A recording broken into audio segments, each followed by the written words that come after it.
एक बार एक किसान भगवान से बहुत ही नाराज हो गया। किसान बहुत मेहनती था, बहुत मेहनत से वह खेतों में अनाज उगाता, उसकी देखभाल करता, पर अक्सर उसकी फसल खराब हो जाती। कभी सूखा पड़ जाता, कभी बाढ़ आ जाती, कभी तेज धूप, कभी आंधी। कोई न कोई कारण बन ही जाता कि उसकी फसल खराब हो जाती। एक दिन वह किसान गुस्से में आसमान की ओर देखकर भगवान से कहता है, भगवान, आपको लोग सर्वज्ञता मानते हैं कि आप सब जानते हैं, कहते हैं कि आपकी इच्छा के बिना एक भी पत्ता नहीं हिलता, पर मुझे तो लगता है कि आप छोटी सी छोटी बात भी नहीं जानते। आपको तो ये भी नहीं पता कि खेती बाड़ी कैसे करते हैं। अगर आप जानते होते तो हर समय जो बाढ़, आंधी और तूफान आते हैं वो कभी नहीं आते। आप नहीं जानते कि कितना नुकसान उठाना पड़ता है हम किसानों को। यदि आप मेरे हाथ में यह शक्ति दे दें कि जैसा मैं चाहूँ वैसा मैं मौसम कर दूँ, फिर आप देखना मैं अन्न के भंडार लगा दूंगा। भगवान इस किसान के तीखे वाक्य सुनकर मुस्कुरा रहे थे और वह किसान के सामने प्रकट होकर बोले, मैं आज से तुमको यह शक्ति देता हूँ कि तुम अपने खेतों पर तुम्हारी जैसी इच्छा हो तुम वैसा मौसम कर दोगे।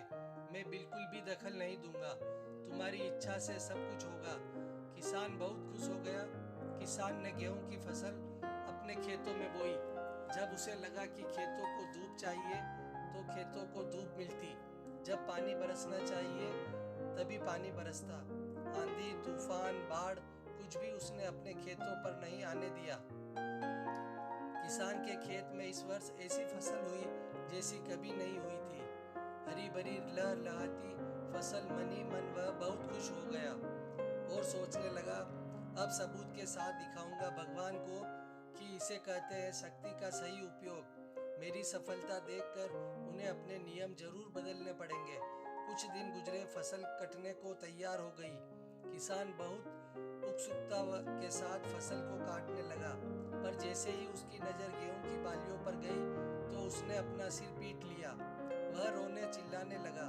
गेहूं की एक भी बाली के अंदर गेहूं का दाना नहीं था, सारी बालियां अंदर से खाली थी। किसान बहुत दुखी हो गया।